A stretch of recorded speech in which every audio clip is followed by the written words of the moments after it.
이사야서 5장 1절부터 7절 말씀까지 제가 봉독해 드리도록 하겠습니다. 이사야서 5장 1절부터 7절 말씀까지가 되겠습니다. 나는 내가 사랑하는 자를 위하여 노래하되 내가 사랑하는 자의 포도원을 노래하리라. 내가 사랑하는 자에게 포도원이 있으며 심히 기름진 사내로다. 땅을 파서 돌을 지하고 극상품 포도나무를 심었도다. 그 중에 망대를 세웠고 또 그 안에 술틀을 팠도다. 좋은 포도 맺기를 바랐더니 들포도를 맺었도다. 예루살렘 주민과 유다 사람들아 구하노니 이제 나와 내 포도원 사이에서 사리를 판단하라. 내가 내 포도원을 위하여 행한 것 외에 무엇을 더할 것이 있으랴.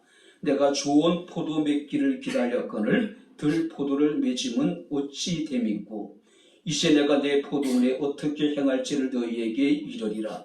내가 그 울타리를 걷어 먹힘을 당하게 하며 그 담을 헐어 짓밟히게 할 것이요 내가 그것을 황폐하게 하리니 다시는 가지를 사람이나 북을 돋우지 못하여 찔레와 가시가 날 것이며 내가 또 구름에게 명하여 그 위에 비를 내리지 못하게 하리라 하셨으니 물은 만군의 여호와의 포도원은 이스라엘 족속이요 그가 기뻐하시는 나무는 유다 사람이라. 그들에게 정의를 바라셨더니 도리어 포악이요 그들에게 공의를 바라셨더니 도리어 부르짖음이었도다. 아멘. 고맙습니다. 피곤하고 공부한 중에도 주의 날을 기억하게 하시고 주의 사랑하는 성도들이 주를 사랑함으로 기쁨과 감사와 즐거움으로 살아계신 하나님을 예배케 하시고 주의 말씀을 청종할 수 있는 은총을 내려주심을 감사합니다. 주의 말씀이 선포될 때 우리의 마음의 문을 열어주시고 길을 여셔서 성령의 교회들에게 하시는 주의 음성을 듣게 하옵소서. 예수님 이름으로 기도하옵나이다. 아멘. 할렐루야. 아멘. 자, 우리 옆에 있는 분들과 하나님 우리와 함께 하십니다. 인사하겠습니다. 하나님 우리와 함께 하십니다. 할렐루야. 아멘. 이현주 목사님이라는 분이 계십니다. 참 재미난 글들을 많이 쓰시는 분인데 그 목사님의 노랫말 가운데 밥을 먹는 자식에게라고 하는 노랫말이 있습니다. 천천히 씹어서 공손히 삼키라. 봄에서 여름 지나 가을까지 그 여러 날을 비바람 땡볕으로 익은 쌀인데 그렇게 허겁지겁 삼켜버리면 어느 틈에 고마운 마음이 들겠느냐. 이 말씀을 가만히 이렇게 생각해 보면서 참 재밌다는 생각이 들기도 하면서 우리가 말씀을 듣는 우리의 자세가 어떠해야 될 것인가를 생각하게 하는 그런 말씀이었습니다. 설교를 듣는 것도 마찬가지 아닐까요? 평안하고 안정된 마음을 갖고 하나님의 말씀을 천천히 씹고 또 공손하게 주의 말씀을 삼키는 겁니다. 시편 1편 2절 말씀을 보게 되면 복이는 사람은 여호와의 율법을 출고하며 그의 율법을 주야로 묵상하는 자라고 말씀하고 있음을 우리가 보게 됩니다. 말씀을 통한 하나님의 큰 은혜가 우리에게 함께할 수 있기를 주의 이름으로 축원합니다. 자, 오늘 본문은요 포도원의 노래로 이렇게 불리어지고 있습니다. 근데 이 포도원의 노래는 즐겁고 행복한 노래가 아닙니다. 바로 하나님의 탄식의 노래고 하나님의 슬픔의 노래라고 우리가 이야기할 수가 있을 것입니다. 우리가 내용을 보면 이러합니다. 한 농부가 기름진 산에 포도원을 만들었습니다. 자, 농부는 그가 할 수 있는 모든 일을 최선을 다해서 포도원을 가꾸습니다. 땅을 파서 돌을 지하고 극상품 포도나무를 심고 또 망대를 세우고 울타리를 치고 가지를 잘라주고 잡초를 뽑고 물을 주고 그리고 술틀을 만들었습니다. 자, 그러나 극상품의 포도나무는 농부의 기대와는 전혀 달리 들포도를 맺게 되었다라고 기록하고 있습니다. 농부의 노력, 농부의 정성을 배신한 이 포도나무는 바로 이스라엘이고 바로 유다 백성을 의미합니다. 어쩌면 오늘을 살아가고 있는 우리들의 모습일 수도 있을 겁니다. 자, 여기서 들포도라고 하는 것은 악취를 풍기는 야생 포도예요. 아무데도 쓸모없는, 가치 없는 그런 포도를 의미하고 있습니다. 자, 결국 농부는 그 포도원을 버리기로 작정을 합니다. 그래서 울타리를 걷어치우고 담을 허물어 버리고 그 밭을 모든 사람들에게, 모든 짐승들에게 짓밟히게 만들 것이라고 이야기를 합니다. 이제 더 이상 가지치기도 하지 못하게 하고 북을 돋우지 못하게 할 것이고 쓸모없는 온갖 잡초들만이, 나무들만이 차지하게 될 것이고 또 구름을 명하여서 더 이상 그의 비를 내리지 못하게 만들 것이다. 다시 말해서 포도원을 황폐하게 하시겠다는 이야기예요. 이것은 장차 이스라엘에게 닥쳐질 이스라엘의 미래를, 이스라엘의 운명을 이야기하고 있는 겁니다. 자, 오늘 우리는 이 포도원의 노래를 통해서 우리가 맺고 있는 열매는 어떤 열매인가? 정말 우리의 열매가 하나님께서 기대하시는, 하나님이 찾으시는, 하나님이 급비하시는 열매를 맺는 삶을 살아가고 있는가? 우리 자신을 한번 돌아볼 수 있는 그런 시간을 가졌으면 좋겠습니다. 좋은 열매를 발했거늘 들포도를 맺음이 어찌 된 일이냐라고 하나님이 탄식하고 있습니다. 자, 우리는 이 탄식을 통해서 또 이 비유를 통해서 우리가 함께 우리 자신을 돌아보면서 함께 은혜를 나누도록 하겠습니다. 자, 2절을 우리 다시 한번 같이 읽겠습니다. 2절 다 같이 읽겠습니다.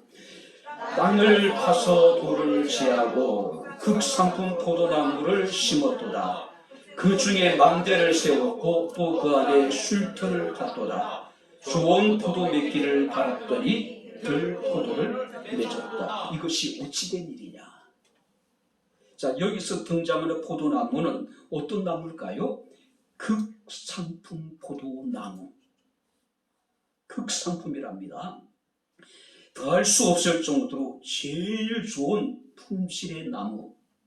그러니까 더할 나위 없이 좋은 포도나무를 갖다가 심었다는 이야기입니다. 자, 히브리어로는요, 소레크라고 하는 단어를 사용하는데 이 소레크는 예루살렘 언덕 밑에 마을에 붉고 탐스러운 포도를 소레크라고 이야기를 했다 그래요. 그러니까 우리나라로 이야기하면 과거에는 배 하면은 뭐 성한 배가 유명했잖아요. 사과 하면은 여러분들이 대구 사과, 뭐 귤하면은 당연히 제주일 것이고, 단감하면은 뭐 진영 단감, 또 수박하면은 그 맛에 대해서는 잘 모르겠지만 사람들에게 무등산 수박이 굉장히 유명했잖아요. 바로 이와 같이 여기서 극상품의 포도나무라고 하는 것은 바로 팔레스타인 지역의 가장 좋은 탐스러운 포도나무를 의미하고 있는 겁니다. 자, 그리고 땅을 팠습니다. 돌을 제하였다라고 이야기를 합니다. 가나안 땅에 있는 7 족속들을 하나님께 멸하시고 바로 애굽에서 이스라엘 백성들을 그곳으로 이주시켰다는 것을 의미하고 있습니다. 자, 하나님은 부지런한 농부처럼 좋은 포도를 맺을 수 있기 위해서 수고를 아끼지 아니했습니다. 뿐만 아니라 망대를 세워서 포도원을 안전하게 지켰습니다. 뿐만 아니라 슐터를 만들었답니다. 슐터를 만들었다는 이야기는 좋은 포도가 맺혀지게 되면은 그것으로 좋은 포도주를 만들기 위한 모든 준비를 다 마쳤다는 이야기죠. 그런데 성경 말씀하니까 들포도를 맺히니 어찌 됨인가라고 탄식하고 있습니다. 자, 오늘 우리에게도 하나님께서 이와 같은 은혜를 베풀어 주셨습니다. 우리는 하나님께 있어서 어떤 존재일까요? 성경 말씀을 보게 되면은 극상품의 포도나무와 같은 존재예요. 당연히 하나님께서 우리에게 원하시는 것은 좋은 열매를 맺기를 원하시고 계시겠죠. 자, 우리가 창세기 말씀을 보게 되면 하나님이 사람을 창조하실 때에 자기의 형상을 따라 자기의 모양대로 지으셨죠. 그리고 하나님께서는 당신이 창조하신 모든 것을 다스리게 하셨습니다. 뿐만 아니라 복을 주셔서 생육하고 번성하여 땅에 충만하라, 땅을 정복하라고 말씀을 했습니다. 그런데 사람들은 어떠했을까요? 하나님과의 언약을 어기고 불순종하고 죄를 범하게 되잖아요. 자, 타락한 인간들을 위해서 주님께서는 당신의 독생자이신 예수 그리스도를 이 땅에 보내주셨습니다. 오직 그를 믿는 자는 누구든지 구원을 받게 하셨습니다. 그리고 믿는 자 모든 사람들을 성도라고 하는 새로운 이름을 우리에게 주님께서 주셨다라고 하는 사실입니다. 우리가 연약하고 우리가 죄인되고 우리가 원수 되었을 때에 독생자진 예수의 십자가의 고난과 죽으심을 통해서 하나님의 사랑을 우리에게 확증시켜 주셨단 말이죠. 그죠? 뿐만 아니라 우리가 여러분들이 베드로전서 2장 9절 말씀을 보게 되면은 너희는 택한 족속이요 왕같은 제사장들이요 거룩한 나라요 하나님의 소유된 백성이라고 말씀하고 있습니다. 이런 하나님의 사랑을 받았습니다. 이런 하나님의 은혜를 입었어요. 그래서 우리가 이사야 43장 4절 말씀을 보니까 내가 내 눈에는 보배롭고 존귀하며 너무나도 사랑스러운 사람이라고 이야기하고 있어요. 뿐만 아니라 스바냐서 3장 17절 말씀을 보게 되면은 그가 너로 말미암아 기쁨을 이기지 못하시며 너를 잠잠히 사랑하시며 너로 말미암아 즐거이 부르며 기뻐하신다라고 말씀을 하고 있습니다. 하나님이 이스라엘을 극상품의 포도나무로 하나님께서는 심으신 것처럼 우리에게도 그와 같은 은혜를 베풀어 주셨다는 사실이에요. 세상에 무엇보다도 소중한 존재로 가치 있는 존재로 얼마나 우리를 사랑하셨던지 당신의 독생자이신 예수들의 십자가에 죽게 하시기까지 우리를 사랑해 주신 그 하나님의 사랑. 시편 121편 5절 8절 말씀을 보게 되면은 여호와는 너를 지키시니시라 여호와께서 내 오른쪽에서 내 그늘이 되어 주시고 낮에 해가 밤이 달이 너를 상하지 못하도록 해치 못하도록 지켜주실 뿐만 아니라 너를 지켜 모든 환난을 면하게 하시며 너의 영혼을 지키시되 여호와께서 너의 주님을 지금부터 영원까지. 자, 그래서 시편 116편 12절 말씀이니까 시인은 이렇게 노래합니다. 내게 주신 모든 은혜를 내가 무엇으로 보답할꼬? 내게 주신 하나님의 모든 은혜를 내가 어떻게 보답할까라고 노래하고 있는 겁니다. 시는 이런 이야기합니다. 내가 구원의 잔을 높이 들고 여호와의 이름을 부르며 여호와의 모든 백성 앞에서 나는 나의 소원을 갚을 것이다. 자, 여기서 내가 구원의 잔을 높이 든다는 이야기는 어떤 의미일까요?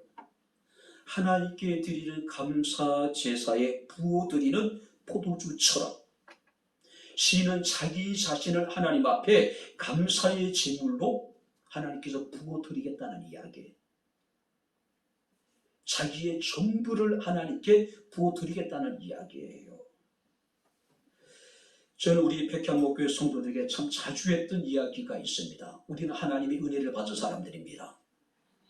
우리는 하나님의 특별한 사랑을 받은 사람들이에요. 우리는 그러하기 때문에 교만한 마음이 아니라 긍지와 자부심을 가져도 되는 사람들입니다. 하나님이 이스라엘 사람들을 극상품의 포도나무로 삼아주시고 그 포도나무를 그들에게 주셨던 것처럼 하나님 우리를 이와 같이 사랑한다는 이야기예요. 세상에 무엇과도 비교할 수 없는 소중하고 가치 있는 그런 존재로 하나님께서 우리를 만들어 주셨다는 사실이에요. 두 번째 말씀을 보시기 바랍니다. 2절을 우리 다시 한번 같이 읽겠습니다.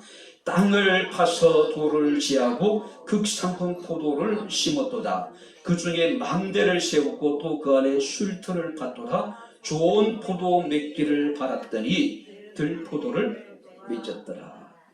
이스라엘 향한 하나님의 기대. 자, 우리를 향한 하나님의 기대가 있답니다. 그 기대가 뭘까요?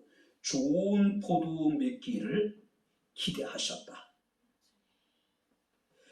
자, 기름진 산에 바로 하나님께서는 땅을 파서 돌을 제거하셨습니다. 울타리를 치시고 또 여러분들이 슈트를 만들었단 말이에요. 하나님은 신실한 농부처럼 그 포도를 가꾸는데 모든 당신의 여러분들이 노력을 아끼지 아니하셨단 말이에요. 그리고 하나님께서 그들에게 기대한 것은 뭡니까? 좋은 열매예요. 좋은 열매. 우리는 몇 주 전에 아시안컵 여러분들 경기를 보면서 한국 선수들을 뜨겁게 응원을 했습니다. 자, 역대 최강의 여러분들이 선수들로 구성된 팀이라고 이야기를 합니다. 그래서 63년 만에 아시안컵 우승을 기대했습니다. 자, 우리가 비록 국가대표가 좋은 경기력을 펼치지 못했지만 그래도 16강, 8강 경기를 통해서 희망을 발견했죠. 야, 이러다가 진짜 63년 만에 우리가 아시안컵을 탈환하는 것이 아닐까. 근데 우리가 4강전에서 한국 대표팀은 정말 무력한 경기를 펼치게 되죠. 우리나라 순위보다도 한참 낮은 요르단에게 그야말로 처참한 패배를 당하게 됩니다. 4강에서 탈락해버리게 되죠. 자, 기대가 클수록 실망이 클 수밖에 없죠. 자, 2주가 지났음에도 불구하고 그 충격파는 계속되어지고 있습니다. 결국은 국가대표 감독이 또 모든 코치진들이 경질되는 일이 벌어지기도 합니다. 그래도 국민들의 분노는 사그러지지 않죠. 그죠? 자, 국민들이 기대했던 건 뭡니까? 좋은 성적이었잖아요. 그런 대표팀을 가지고 어떻게 요르단 같은 나라에게 패배할 수가 있느냐 이거죠. 패배가 문제가 아니라 정말로 무기력하잖아요. 저도 그 경기를 늦은 시간 보면서 정말 속이 뒤집어지더라고요. 요르단 골키퍼 쪽으로 슈팅 하나가 가지 않았어요. 무슨 얘기일까요? 한국 선수들의 볼을 요르단 골키퍼는 손에도 대지 않았다는 이야기예요. 그 100분이 넘는 경기를 펼치면서 정말로 처참하잖아요. 좋은 기대를 했습니다. 좋은 열매를 우리는 기대를 했어요. 근데 돌아오는 거 뭡니까? 실망이잖아요. 이게 하나님도 마찬가지입니다. 하나님의 포도원에서 하나님께서 극상품을 심으시고 땅을 파고 돌을 지하고 여러분들이 망대를 세우고 술틀을 파고 좋은 포도를 기대했지만은 들포도나무예요. 특별히 여기서 술틀을 팠다는 이야기는 좋은 포도가 열리면은 그것을 가지고 좋은 포도주를 만들기 위해서 기대를 가지고 지금 술틀을 만들어 놓은 거예요. 근데 아무 쓸모없는 들포도만이 포도원에 가득했다는 이야기예요. 특별히 7절 말씀을 보게 되면은 정의를 바랐더니 포악이요 공의를 바랬더니 도리어 부르짖음이었다. 자, 여기서 하나님께서 바란 정의라고 하는 것은 공평하고 공정한 것을 말합니다. 자, 여기서 말하는 공의라고 하는 것은 의롭게 살아가는 것. 근데 그들은 불법을 행하고 불의를 행하고 가난하고 연약한 사람들을 억압하고 고통주에 그들로 하여금 부르짖게 만들었다는 이야기죠. 이스라엘 향한 하나님의 기대는 이렇게 철저하게 무너져 버렸습니다. 그렇다면 우리를 향한 하나님의 기대는 어떠할까요? 하나님 오늘도 우리로 하여금 삶의 좋은 열매를 맺기를 원하시는데 우리가 정말로 공의로운 삶을 살기를 원하고 우리가 정말로 정의로운 삶을 살기를 원하시는데 그러니까 우리의 삶은 어떠할까요? 우리가 정의와 이 공의라고 하는 것을 대단한 것으로 정말로 이것은 특별한 사람들만이 미칠 수 있는 것을 우리가 생각해서는 안 된다는 이야기예요. 모든 정의와 모든 공의를 우리가 한마디로 이야기하면 바로 그가 사랑을 행하는 것이죠.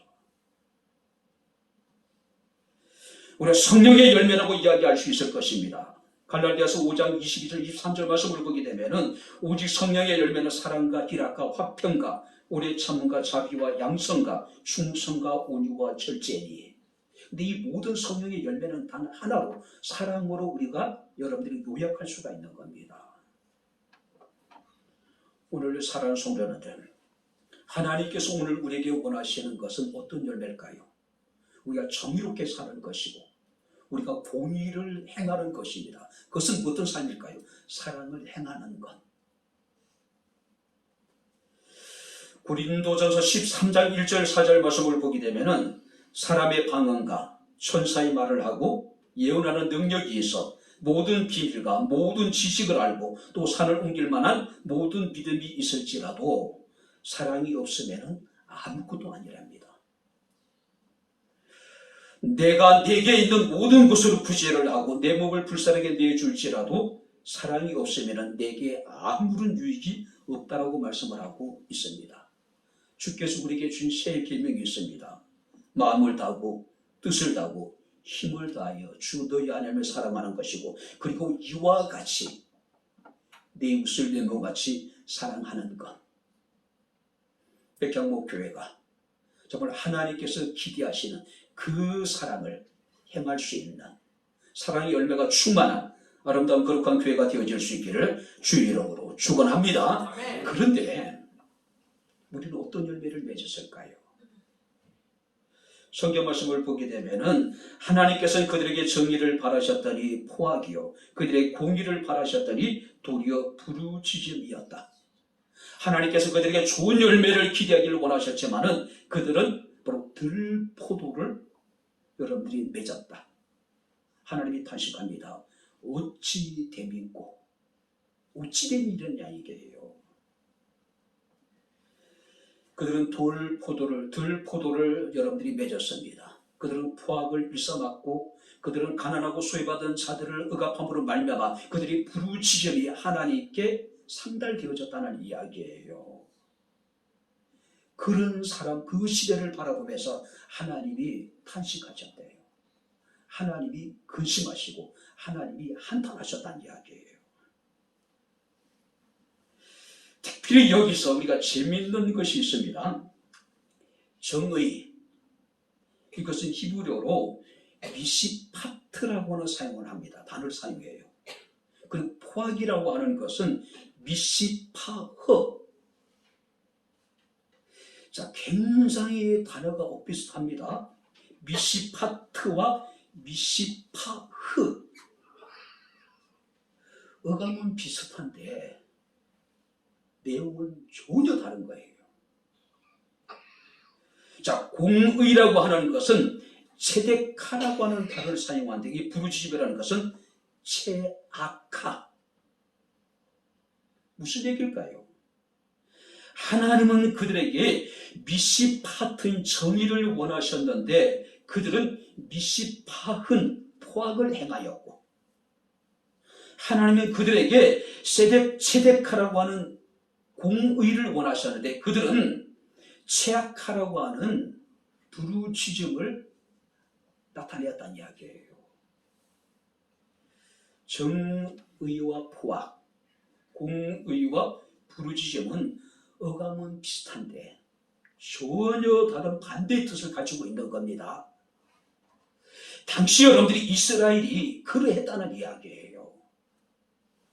뭔가 정의를 행하는 것고 공의를 실천하는 것 같았는데 극복에는 그러한 것 같은데 실상은 그들은 포악을 행하고 실상은 그들은 가난한 자들을 억압해가지고 가난한 자들로 하여금 부르짖게 만들었다는 이야기예요.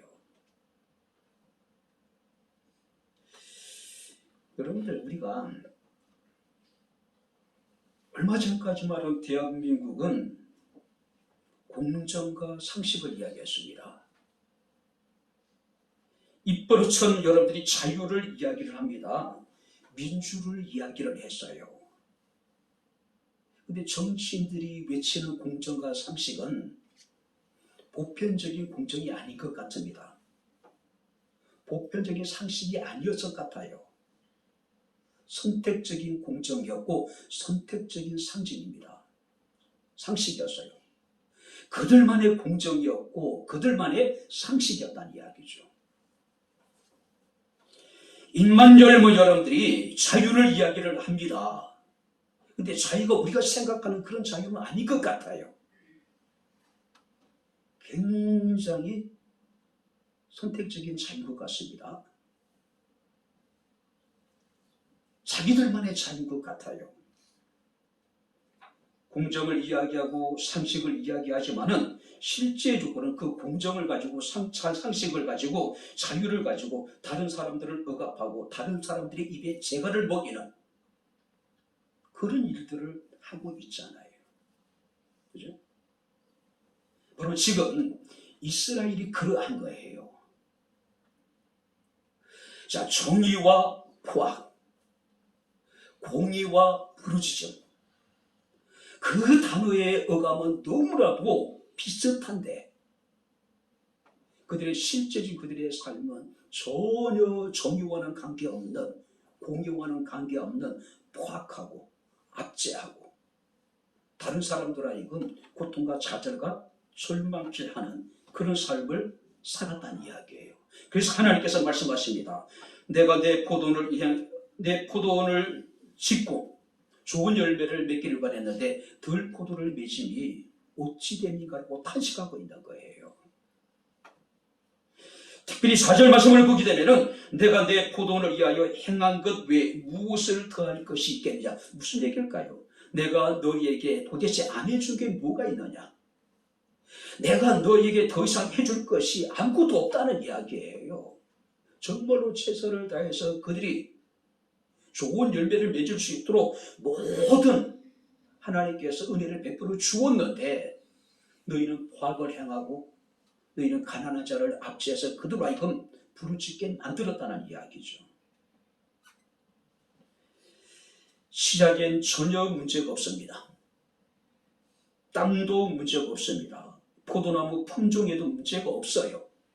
농부가 그렇다고 게을리하고 농부가 안일하게 행한 것도 아닙니다. 정말로 농부는 자신이 할 수 있는 모든 일에 대해서 최선을 다했단 말이에요. 문제는 뭘까요? 열매예요. 문제는 뭘까요?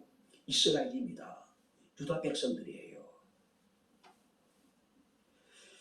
오늘 우리에게도 같은 문제가 아닐까요? 하나님 우리에게 말씀하십니다. 하나님께서 우리에게 주시지 않는 은혜가, 우리가 하나님께 받지 않는 은혜가 하나도 없음에도 불구하고 그러니까 우리의 삶을 통해 우리는 어떤 열매를 맺고 있습니까? 바로 하나님께서는 이런 우리를 바라보시면서 탄식하시고 이런 우리를 바라보시면서 한탄하고 계시지 않을까요? 이사야서 5장 8절부터 이제 오늘 7절 이후에 쭉 말씀을 보게 되면은 그들이 맺었던 들포도가 구체적으로 어떤 것인지를 이야기하고 있습니다. 잘 들어보세요. 8절 9절 말씀 보니까 그들은 부동산을 열려 집을 여러 채 가졌다.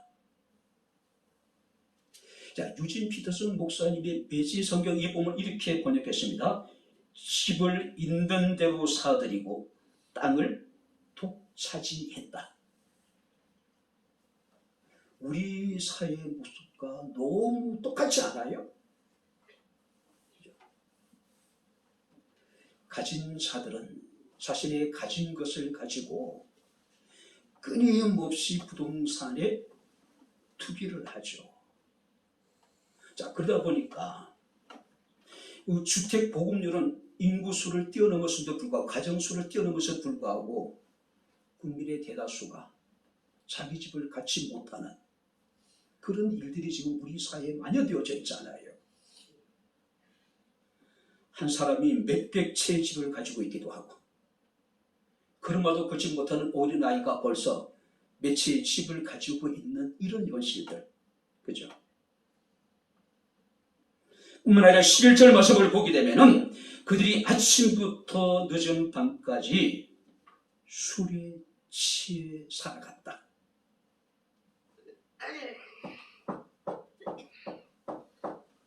맨정신으로 살아도 힘든 세상인데 술에 취해 있는 겁니다. 여기서 말하는 술은 단순한 술에 취해 있는 것이 아니라 중독되어져 있는 거예요. 주께서 우리에게 말씀하셨다. 술 취하지 마라. 이런 방탕한 것이라고 이야기를 합니다. 이것이 이스라엘 사람들이 맺었던 하나님께서 기대하지 않았던 열매라는 것이죠. 뿐만 아니라 그들은 술에 취해서 하나님의 일에 무관심했다고 12절에 말씀을 하고 있습니다. 그리고 14절 말씀을 보니까 탐욕에 사로잡혀서 호화롭고 사치스러운 삶을 살았대요.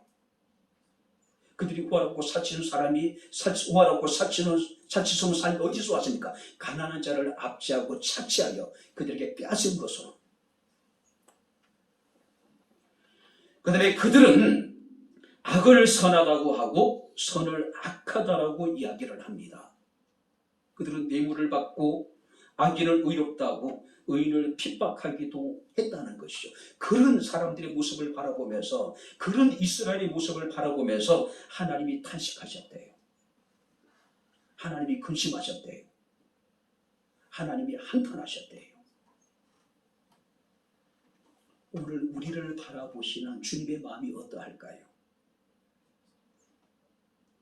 과연 주님께서 오늘 우리의 삶을 바라보시면서 주님은 어떤 심정으로 우리를 바라보고 계실까요? 사무엘상 15장 11절 말씀을 보게 되면 하나님은 초심을 잃어버리고 타락해가는 사울을 바라보면서 내가 사울을 왕 삼은 것을 후회했다고 이야기해요. 뿐만 아니라 우리가 창세기 6장 5절 8절 말씀을 보게 되면 세상에 제약이 가득하고 마음에 생각하는 모든 계획이 악함을 보시고 하나님이 땅 위에 사람을 지으셨음을 한탄하시고 근심하셨다고 말씀을 하고 있습니다. 오늘 여러분들은 어떻습니까? 어제 같은 시간에 우리가 주님 앞에 나와 같은 순서를 따라서 예배를 드리면서도 하나님의 마음을 기쁘게 하는 사람도 있을 수 있을 것이고, 예배하는 어떤 사람을 바라보시면 하나님께서 참으로 한숨이 저절로 나오는 사람도 있을 것이고, 탄식하는 사람도 있을 것이고, 한탄하는 사람도 있을 것이고, 염려하는 사람도 있지 않을까요? 잠언서 10장 1절 말씀을 보게 되면 지혜로운 아들은 아비를 기쁘게 하거니와 미련한 아들은 어미의 근심덩어리라고 이야기를 하고 있습니다. 지혜로운 아들이 부모의 마음을 기쁘게 하다시 우리 하나님의 마음을 기쁘시게 할 수 있는 저와 여러분들의 삶이 될 수 있기를 주의 이름으로 축원합니다. 어렸을 때는 몰랐습니다. 나이가 들고 가정을 꾸미고 아이들을 키워가면서 부모의 마음을, 그 부모님의 심정을 조금이라도 이해할 것 같더라고요. 결혼하고 아이를 낳고 제가 저희 어머니한테 그 얘기했습니다. 다는 모르겠지만은 어머니가 어떻게 나를 키우셨는지 어머니의 심정을 내가 조금은 알 것 같습니다. 근데 저희 어머니가 하신 말씀이 있습니다.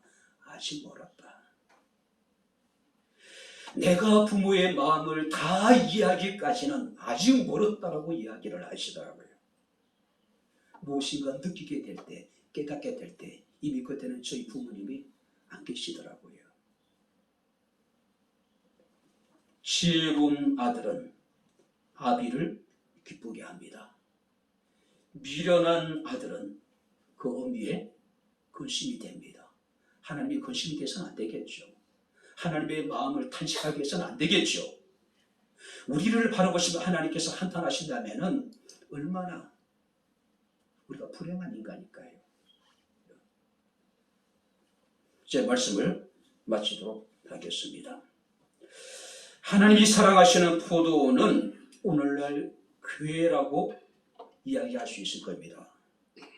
그리고 포도에 심겨진 극상품의 포도나무는 오늘 주님 앞에 나와 예배하는 우리들입니다.